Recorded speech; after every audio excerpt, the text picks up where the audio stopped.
Can you tell me a little bit about what you do with literacy? Yes, so I am an early literacy coach for C.O.O.R ISD. It's located in Roscommon, Michigan, and we service 4 different counties. I work with all of the different teachers in K-3 to support the implementation of the literacy essentials, and have also done work for MAISA to support work at the greater level in the state of getting that work into the state of Michigan. What are the literacy essentials? We keep hearing about those. Oh my goodness. Well, when the literacy essentials came out, I felt like I was at home in education. The essentials, essentially, they outline 10 practices that if we do those 10 practices for every child throughout every day in our classrooms, it would support them to be able to grow in their different literacy skills. And they're all research supported. And so what they truly do is put in the hands of teachers the best instructional practices that they need to know to be able to best teach children. And as a literacy coach, my job is to help sort of translate that and support teachers as they're moving into trying to doing more of those essential practices in their daily work in the classroom. So can you give me some examples of some of those things? I know reading is probably one of them. And when I think literacy, I think reading, but I know that it's a big encompassing umbrella. What else falls underneath that? One of the most exciting things for me is that the first essential talks about motivation and engagement. And so we know that when children are um, given opportunities for choice and when they collaborate and when they have purposeful real world learning, it supports their academic achievement. And so that's the first essential purposely so that we don't forget to do that. But read alouds are another one that there's just so much research about how supportive read alouds are for children to learn. And there's really specific practices about the ways you do a read aloud in the essentials. Certainly ones that you need to know, like you thought about reading, people think about letters and sounds. And so Essential 4 is all about phonological awareness and the things you do to help children to develop that. And then Essential 5 really talks about how you teach letters and sounds according to best practice so that you're supporting those foundational skills for children so that they can read and then write, which is Essential 6. So they're all really exciting and all important, but those are some that you just have to do.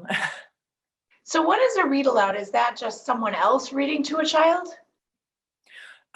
So yes, the read aloud, there's specific practices that you talk about, especially connecting whatever you're reading to what you're doing in your classroom. So try and again, make that a real world experience for children. And you might introduce words at the beginning that are really important for the kids to know before you go into the read aloud and give the kids opportunities to say those words aloud and explain what they look like, give them some sort of image or show them something to help them attach the vocabulary words to. And then as you're reading, you would call attention to those words. You'd give kids an opportunity to turn and talk to each other.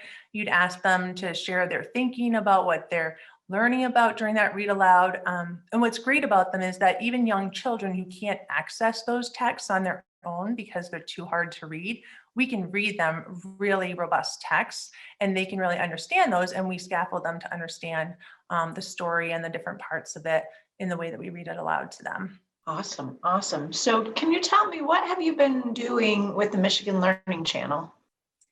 Well, it's been such a pleasure and opportunity to work with different literacy coaches in the state of Michigan. And one of our jobs is that we wanted to look across the nation and see the types of programming that's available right now on different PBS stations and kind of vetting those in line with what we know we want to be happening that would go with our literacy essential practices.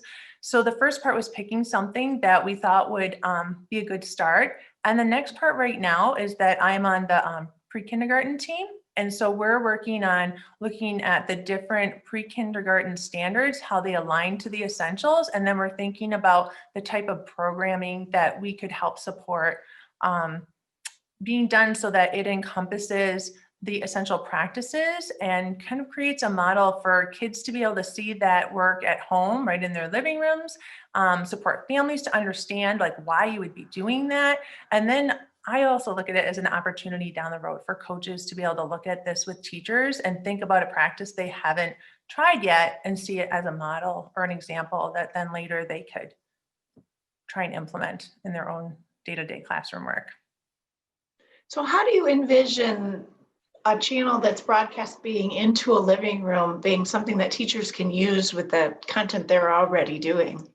Well, I think about certain practices that, for instance, if you're doing instruction on letters, the names and sounds of letters. And so I think about if we are able to broadcast something that shows a research supported way to introduce letter names and sounds for kids, then if you're finding that you have children in your classroom that might be struggling with that and you haven't tried this protocol, you could look to that video of a teacher doing that practice, knowing that it's aligned to research and seeing the types of things they do, and then reflecting on your own practice and thinking like, oh, I'm really good at, for instance, telling kids the letter name and the sound of it, but I don't usually remember to have them look for that in something that's around them, or to just pick up any book and try and find that letter in the book, or look around the room and say, oh, where else do you see the letter M?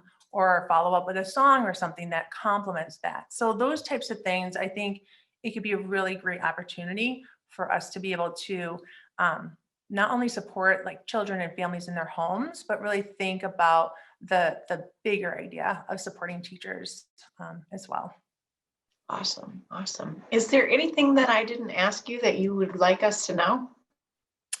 Um, Maybe just personally, how much I've always appreciated public television. I grew up with it in my house. PBS was like the channel we always had on. Sesame Street was such a part of my life, and PBS wise, that was the first show that my son ever watched. Was we had like the 40th anniversary DVD that we watched every day, and I'm really excited for so many things about this because I live in northern Michigan now, and I think about how the programming that is going to be put on the channel will be able to represent the whole entire state and bring opportunities. I'm from the city originally, and so moving to northern Michigan, I've learned a lot of things I wouldn't have known about if I hadn't moved to northern Michigan. And then there's things in northern Michigan that if kids and families haven't traveled to a city, they can learn about by watching the channel and seeing things that happen in other places. So I'm just really excited to help us kind of grow our knowledge and excitement about other parts of the state too. Just kind of bring us closer together, even though it's a huge state.